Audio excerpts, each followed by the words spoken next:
Bismillahirrahmanirrahim. Assalamualaikum warahmatullahi wabarakatuh.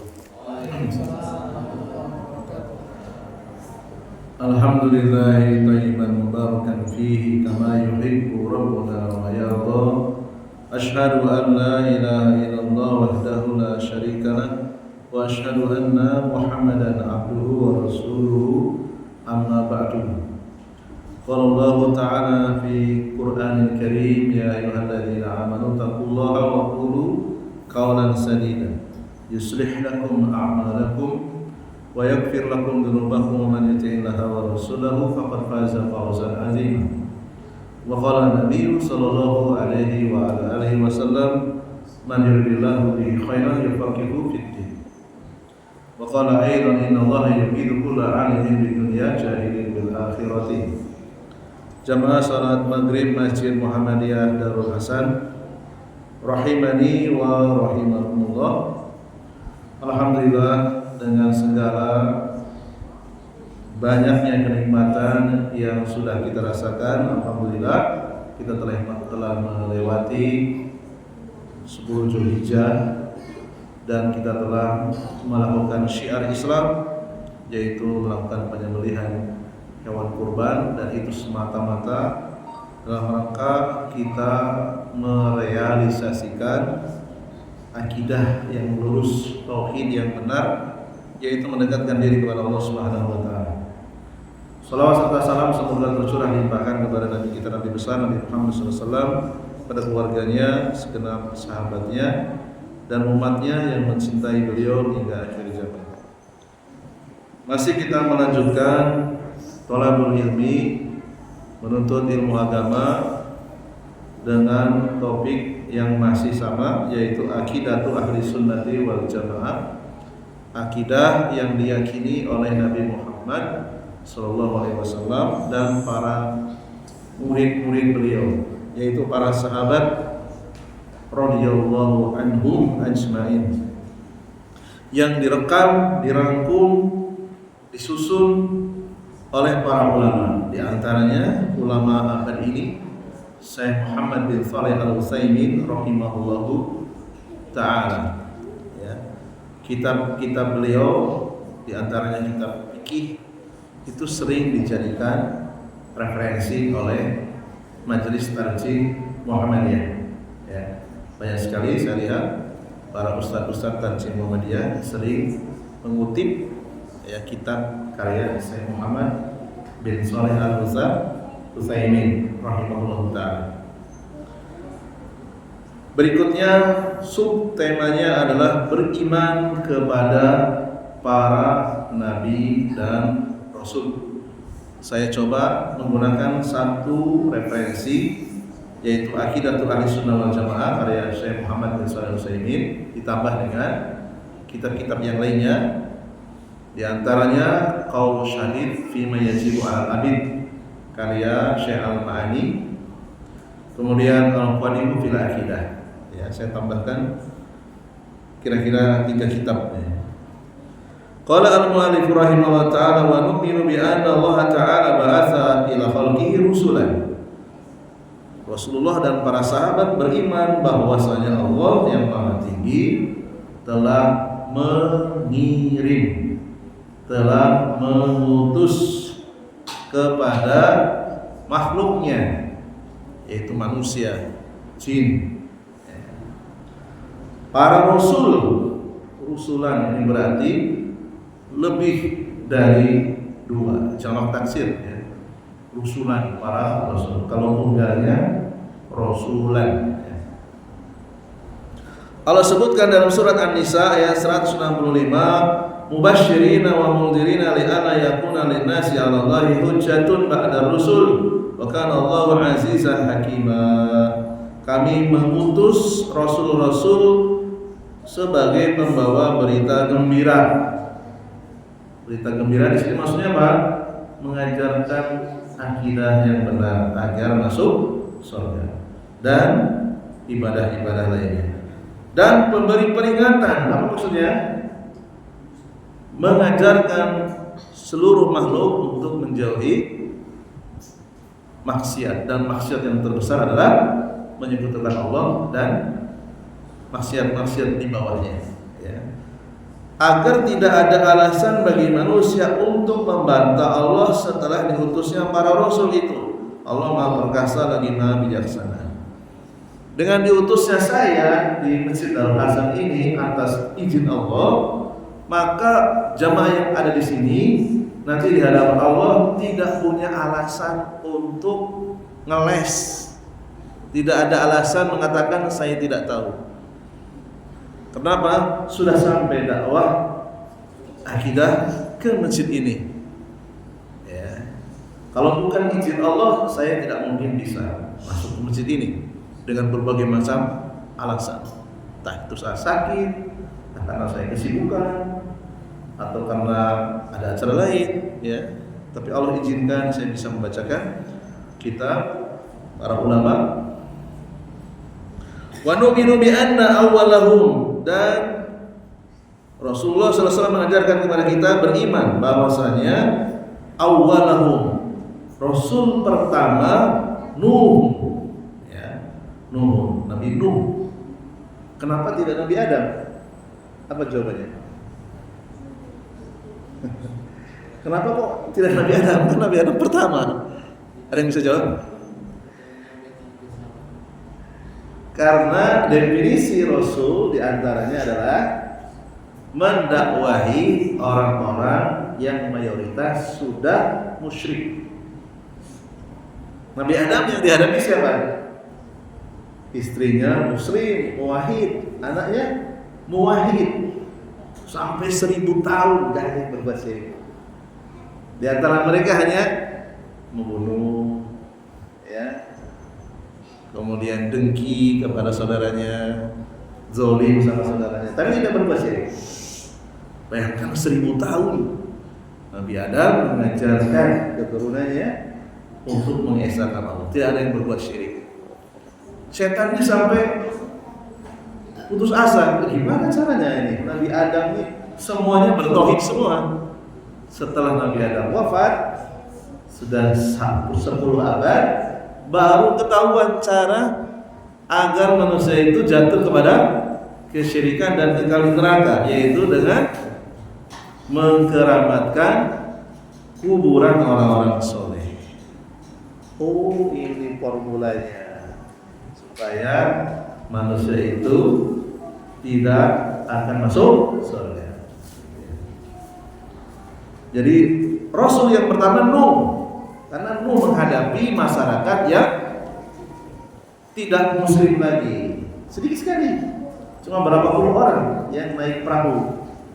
Yang tidak naik perahu jauh lebih banyak, termasuk anaknya tidak mau naik perahu.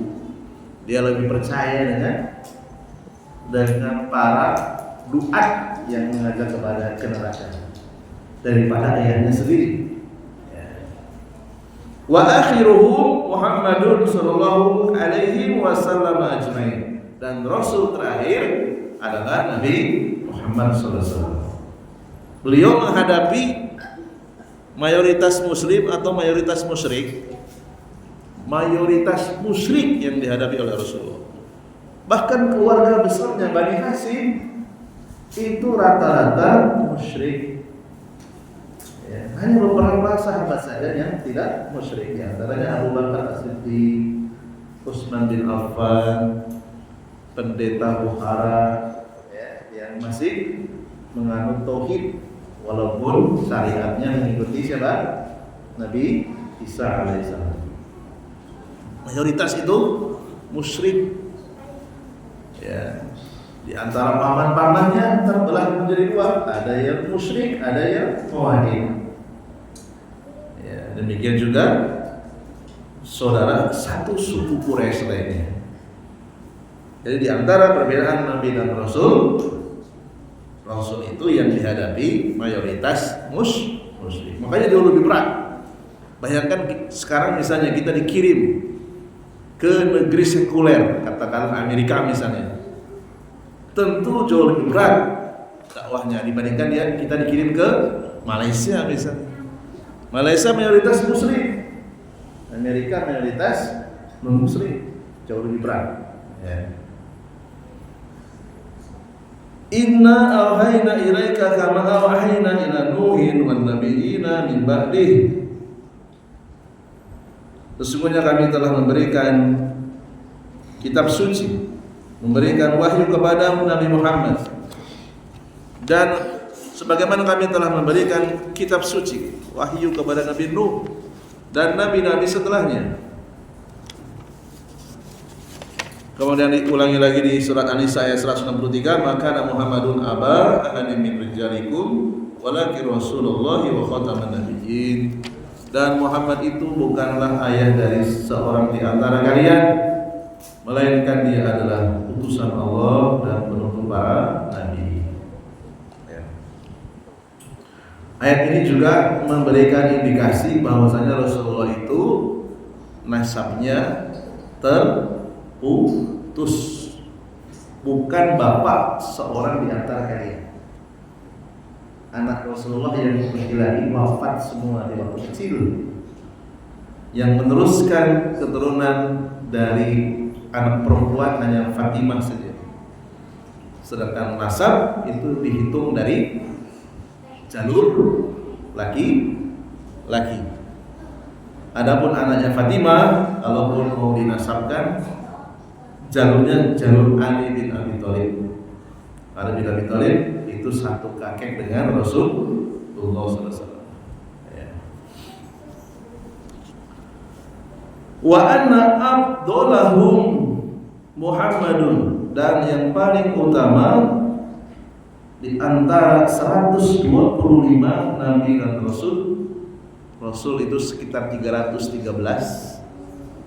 Ya, sisanya 123.000 sekian itu nabi. Wallahu a'lam. Dulu di Pontianak mungkin saja ada nabi, mungkin saja tidak ada, kita nggak tahu. Karena yang disebutkan itu hanya 25. Ya, maka ciri orang yang soleh, kalau kita mengikuti Al-Quranul Karim, itu tidak suka dengan popularitas. Karena yang disebutkan di antara 5.000 nabi dan rasul, berapa yang disebut? 25 saja. Lebih banyak mana yang disebut dengan yang tidak disebut? Lebih banyak yang tidak disebut namanya. Ya, ciri orang yang soleh itu tidak suka dengan elektabilitas.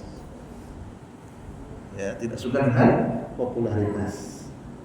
Karena bahaya popularitas itu. Apalagi kalau direkayasa. Beda kalau itu alamiah, yang memopularitaskan orang lain, seperti Sohib Bukhari itu terkenal setelah beliau wafat. Pada saat dia masih hidup, kebalikannya, beliau difitnah, namanya hancur. Jadi Sohib Bukhari, riwayat Bukhari ya, terkenal itu setelah beliau wafat. Yang mempopulerkan adalah kaum muslimin, bukan dirinya. Ya. Summa Ibrahim, summa Musa, summa Nuh, wa Isa ibnu Maryam, wa hum al-mahsusuna fi qaumih ta'ala. Jadi pertama, yang paling utama adalah Muhammad, Nabi Muhammad SAW. Yang kedua Nabi Ibrahim. Kenapa Nabi Ibrahim nomor 2? Karena yang mendapatkan Khalilur Rahman, kekasih Allah, cuma 2, Nabi Muhammad dan Nabi Ibrahim. Makanya tidak heran keduanya sering disebut berapa kali? Ya, minimal dalam sholat, kalau tasyahud akhir ya, 5 kali minimal kita bersolawat kepada Nabi Muhammad dan Nabi Ibrahim. Sering disebut daripada kita menyebut nama Nabi yang lainnya. Allahumma sholli ala Muhammad wa ala ali Muhammad kama shallaita ala Ibrahim wa ala ali. Terus diulang-ulang, berapa juta, berapa miliar manusia menyebut 2 nabi ini di tasyahud akhir. Minimal 5 kali, ditambah sholat sunnah, ditambah tahajud, ditambah duha, ditambah taraweh, dan seterusnya. Tahiyatul masjid, ya, sholat sunnah mutlak, berapa jutaan manusia yang menyebut nama Nabi Muhammad dan Nabi Ibrahim. Kemudian berdasarkan penelusuran dalil disebutkan dalam kitab Hadi Akidati karya Syekh Abdul Aziz Ar-Razi, peringkat ketiga adalah Nabi Musa. Kemudian Nabi Nuh, baru kemudian Isa bin Maryam. Ya. Di antara 125.000 Nabi dan Rasul, 5 yang paling tinggi rankingnya: Nabi Muhammad, Nabi Ibrahim, Nabi Musa, Nabi Nuh, Nabi Isa. Di antara 5 yang paling tinggi rankingnya Nabi Muhammad dan Nabi Ibrahim. Ya. 5 ini disebut ulul azmi. Kenapa? Ulul itu artinya pemilik, azmi itu tekad. Ya, karena yang dihadapi umat-umat yang paling dekil, yang paling nakal, yang paling keras, ya, dibandingkan umat-umat yang lainnya. Wa akhadna minan nabiyina mitsaqahum wa minka wa min Nuhin wa Ibrahim wa Musa wa Isa ibni Maryam wa akhadna minhum mitsaqan ghalidha. Dan ingatlah ketika kami mengambil perjanjian dari para nabi. Wa minka, darimu, maksudnya siapa? Dari Nabi Muhammad. Ya, kemudian Nuh, Ibrahim, Musa, Isa, dan seterusnya. Ya, kami telah mengambil perjanjian yang teguh dengan mereka. Jamaah sekalian rahimani wa rahimakumullah, ajaibnya kemuliaan yang Allah sebutkan itu tidak pernah dicabut, tidak pernah berubah. Ya, penilaian Allah itu tidak ada cacatnya. Berbeda dengan penilaian manusia. Penilaian manusia itu terkadang meleset. Penilaian Allah nggak pernah mantan nabi nggak ada, mantan rasul juga nggak ada, ya nggak ada. Tapi kalau mantan ulama ada, ya tahun sekian si A disebut ulama, tahun kesekian bukan ulama lagi. Ada. Saya kasih contoh. Namanya Abdullah Al-Qasimi. Beliau ulama alumni Al-Azhar. Ayahnya orang Mesir, menikah dengan orang Arab Saudi. Ketika di Al-Azhar, beliau sering membantah Syiah dan Kuburiyun, ya. Sehingga kitab-kitab itu terkenal sekali. Tetapi para ulama itu ada yang meneliti kitab-kitab beliau, walaupun beliau menulis kitab-kitab bantahan yang luar biasa kepada ajaran Syiah dan Kuburiyun, tetapi dalam kitabnya sering beliau memuji diri sendiri. Nah, ini kesalahan beliau. Jadi memuji diri sendiri itu hukumnya apa? Halal apa haram? Haram. Fala tuzakku anfusakum. Allah sebutkan dalam Al-Quran, janganlah kalian memberikan tazkiyah, memuji diri sendiri. Karena Allah yang lebih tahu siapa yang paling bertakwa. Itu di antara sebabnya beliau dicabut gelar ulamanya. Bahkan beliau sebelum wafat mengumumkan kalau beliau itu ateis. Ya, kitabnya masih dipakai sekarang, kitab bantahannya.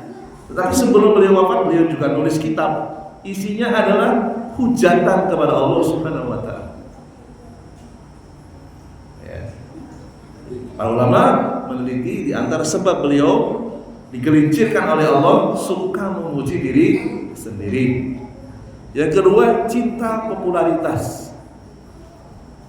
Yang ketiga, kalau diberikan nasihat suka menolak, sombong. Ya, sombong ada di antaranya apa? Batarul haq, menolak kebenaran. Ya, disombong, cinta ketenaran, dan suka memuji diri sendiri. Itu di antara penyebab beliau dibongkar oleh Allah Subhanahu wa taala siapa orang ini sebenarnya. sebelum wafat dia mengumumkan dirinya ateis, dan sampai sekarang tidak ada satu riwayat kalau beliau itu bertobat. Wafat tahun 1986. Ini saya usia berapa ya? 7 tahun lah. Saya umur 7 tahun beliau wafat. Demikian juga di kalangan para ustadz ya, bukan kita untuk gibah ya, kita nggak sebutkan nama. Kalau tadi karena sudah terkenal dunia, ketik di Google Abdullah Al-Qasimi pasti keluar, ada fotonya. Ya. Jadi di antara sekian tahun ya beliau menjadi seorang ulama, namun kemudian wafat dalam keadaan ateis. Ya. Demikian juga para ustadz, ada juga di antara ustadz yang cukup terkenal ya, tapi sekarang sudah ditutup panggungnya, kajiannya sudah dilarang di mana-mana ya. Karena tadi ya tidak mau menerima nasihat, diingatkan berkali-kali ya, tidak mau menerima nasihat, cinta ketenaran ya. Bahkan ada 2 orang yang Allah takdirkan dia bisa mengetahui ceramah yang dia sampaikan itu persis, bahasa Pontianaknya apa persis itu? Plek ketiplek ya. Plek ketiplek. Ceramah yang dia sampaikan itu persis dengan rekaman ceramahnya Ustaz Badrul Salam. Tahu Ustaz Badrul Salam? Tahu ya? Tahu nggak? Ada yang tahu Ustaz Badrul Salam? Dai Jakarta. Ya, itu rekaman beliau dihafal sama Ustadz ini, nggak perlu saya ceritakan namanya ya, dihafal sama dia, titik komanya dihafal, sampaikan kembali di depan jamaah ibu-ibu. Ibu-ibu ada yang pernah mendengar MP3 kajian Ustadz Badrul Salam, loh ini kok sama persis, sama persis dari mulai pembukaan sampai akhir kajian. Oh ternyata dia menghafal rekaman kajian orang lain, lalu diulang kembali. Artinya dia tidak belajar, dia tidak menelaah kitab. Ya, sudah dari awal sudah nggak jujur. Lalu sekian lama ya dia berkiprah di dunia dakwah, lalu kemudian terakhir dihentikan seluruh kajiannya karena sudah disidang dan memberikan pengakuan sudah melakukan pelecehan kepada 50 muslimah. Ya. Sore dinikahi, subuh dicerai, siang dinikahi, pada isya dicerai. Jadi hanya menikmati jasadnya saja, mempermainkan pernikahan dan seterusnya. Jadi ada yang seperti ini ya. Ada yang seperti ini. Dan di Pontianak ini terjadi. Ya, luar biasa ya. Nah, itulah penilaian manusia itu tidak selalu benar, kadang meleset ya. Wa na'taqidu anna syari'ata Muhammadin sallallahu alaihi wasallam hawiyatun li fadhili syara'ihi haula'i rusuli al-mahsusina bil fadli. Dan kita wajib meyakini bahwa syariat Nabi Muhammad sallallahu alaihi wasallam itu isinya adalah keutamaan syariat para rasul sebelumnya yang telah diberikan keutamaan khusus.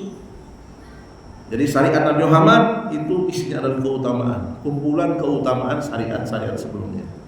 Jadi kalau mau dibandingkan syariat Nabi Muhammad dengan syariat Nabi Isa, jelas lebih unggul syariat Nabi Muhammad. Dibandingkan dengan syariat Nabi Musa, jauh lebih unggul syariat Nabi Muhammad. Jadi kumpulan keutamaan syariat-syariat sebelumnya dijadikan satu di syariat Nabi Muhammad, syariat yang terakhir. Allah sebutkan dalam surat Asy-Syura ayat 13, "Syara'a lakum minad dini ma wassa bihi Nuhan walladzi auhayna ilaika wa ma wassayna bihi Ibrahim wa Musa wa Isa an aqimud dina wa la tatafarraqu fihi." Allah telah mensyariatkan bagi kalian agama yang Dia wasiatkan juga kepada Nuh, yang telah kami wahyukan kepada Muhammad, yang telah kami wasiatkan kepada Ibrahim, Musa dan Isa, yaitu menegakkan agama dan janganlah kamu berpecah belah di dalamnya.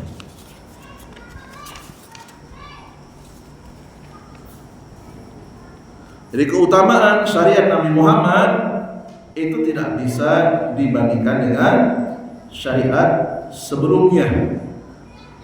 Karena tidak ada lagi syariat setelah syariat Nabi Muhammad.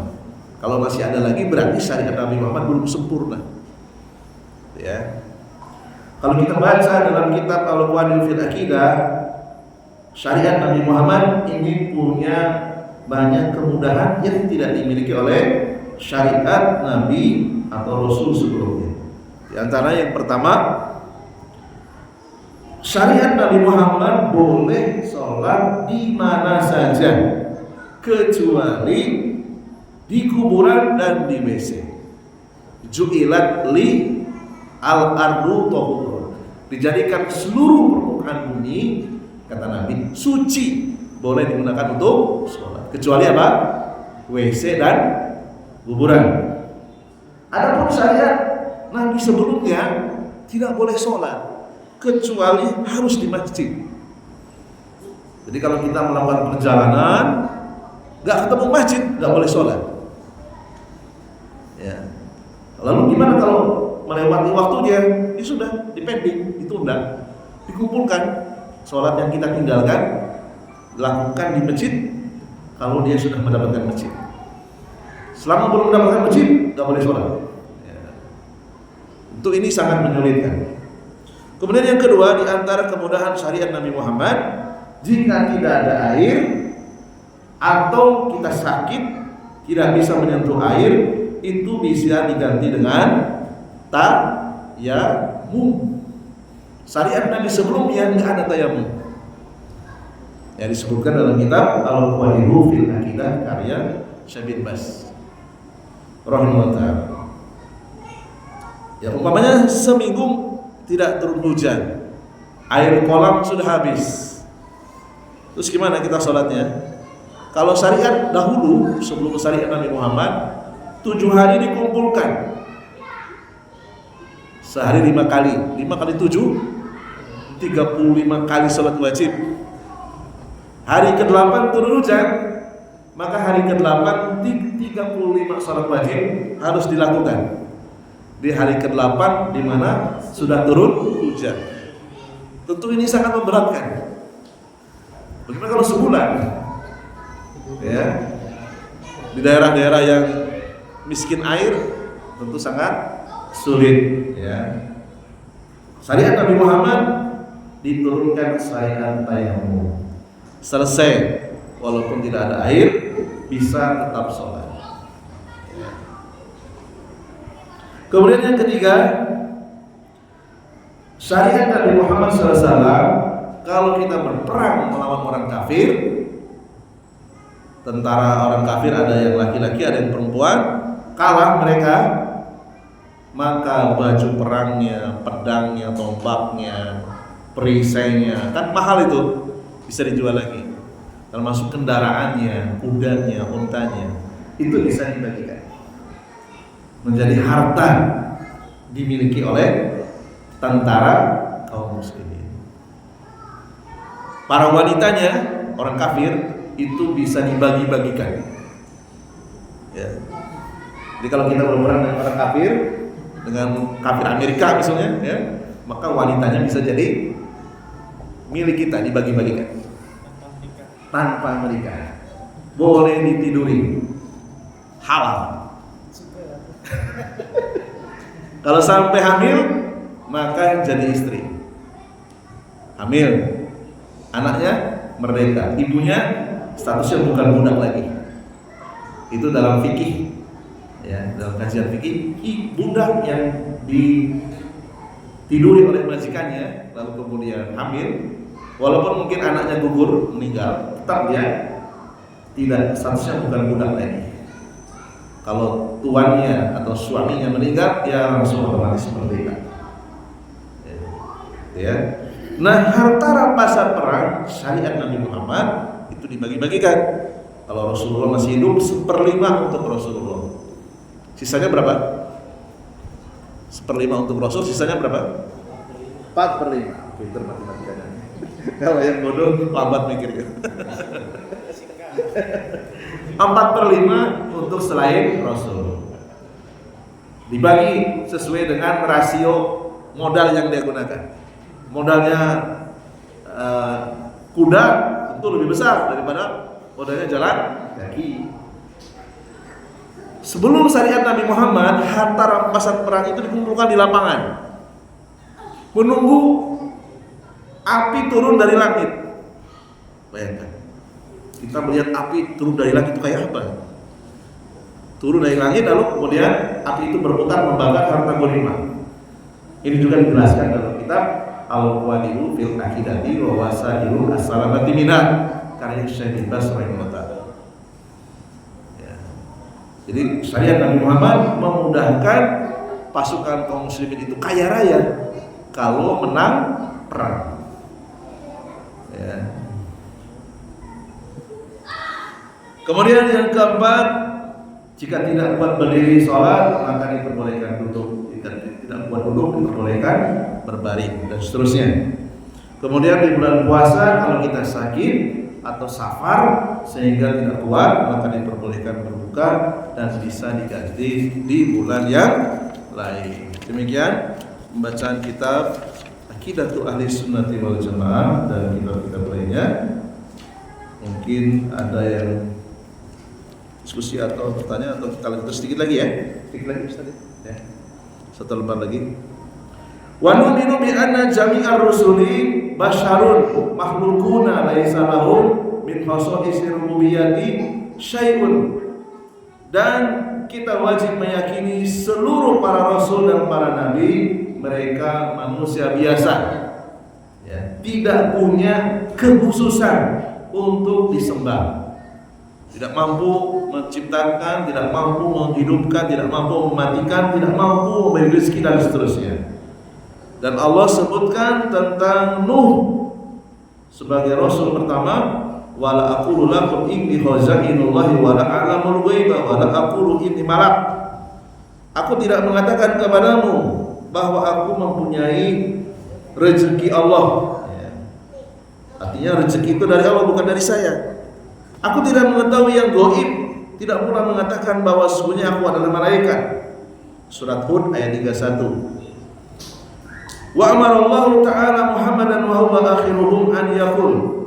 Allah SWT menyuruh Nabi Muhammad mengatakan kepada pengikutnya, kepada umatnya, la amliku li nafsi naf'an wa la darran illa ma syaa Allah. Aku tidak mampu mendatangkan manfaat ataupun menolak bahaya kecuali apa yang Allah kehendaki. Tadi disebutkan dalam surat Hud ayat 31, Nabi Nuh menyatakan dirinya tidak tahu perkara gaib. Sekarang saya tanya, mimpi itu alam nyata atau alam gaib? Alam gaib jelas. Mimpi itu alam gaib. Bahkan dikatakan tidur itu saudaranya kematian. Ya, tidur itu saudara kematian. Jadi saya ceritakan sedikit berkaitan dengan ini. Ya. Jadi ada seorang jamaah ya di salah satu masjid di Kuburaya, pengikut thariqat tertentu, thariqat X. Ya, enggak saya sebutkan, saya khawatir jadi delik pidana. Jadi pengikutnya itu meyakini kalau gurunya itu mengetahui perkara gaib. Jadi tuan gurunya tinggal di Jalan Haji Muksin. Muridnya di seberang Kapuas, naik tol 3, tahu ya tol 3? Ya. Ketika muridnya ini tidak bangun untuk sholat tahajud, ya, si muridnya ini cerita ke saya, gara-gara saya tidak tahajud, guru saya masuk ke alam mimpi saya, katanya, membangunkan saya lewat mimpi, dan saya meyakini itu adalah guru saya, karena dalam mimpi itu wajahnya sama dengan wajah gurunya. Jadi guru saya bisa tahu dari jarak jauh. Murid-muridnya itu tidak bangun tahajud, nggak ada CCTV, nggak ada video call, nggak ada orang yang mengintai. Bayangkan itu. Ini saya dengar langsung dari muridnya yang berguru kepada guru thariqat tadi. Ya, dia meyakini 100% kalau itu adalah gurunya. Padahal kalau kita baca Sirah Nabawiyah, potongan cerita yang sangat sederhana. Ketika Ali bin Abi Thalib radhiyallahu anhu telah menjadi anak mantu Rasulullah, menikah dengan Fatimah, ketika Ali bin Abi Thalib ketiduran, bagaimana Rasulullah membangunkan anak mantunya, yaitu Ali bin Abi Thalib, dengan cara diketuk pintunya. Siapa yang lebih bertakwa, Rasulullah atau guru thariqat tadi? Tentu lebih bertakwa Rasulullah SAW. Gak ada ceritanya Rasulullah masuk alam mimpinya Ali bin Abi Thalib. Ini diketuk pintunya, dibangunkan. Sebagaimana Rasulullah membangunkan istrinya, ya diketuk pintunya. Atau kalau sudah masuk kamarnya dicepreti wajahnya dengan air sedikit supaya terkejut ya bangun. Ini lewat mimpi, membangunkan gurunya lewat mimpi. Jelas itu adalah bukan gurunya, itu adalah jin. Ya, jin yang menyerupai gurunya. Ya. Dan ini terjadi jamaah sekalian rahimani wa rahimakumullah. Kenapa bisa seperti itu? Ya karena apa? Tidak punya ilmu tentang akidah dan dasar. Tidak punya modal ilmu akidah, sehingga mudah sekali kena prank. Ya, mudah sekali ditipu. Ya, dan ini terjadi. Ya, dan tidak jauh dari masjid ini. Ya, ada banyak. Ya, mungkin itu saja yang bisa disampaikan. Mudah-mudahan bermanfaat. Kalau ada pertanyaan atau diskusi dipersilakan. Baik, terima kasih.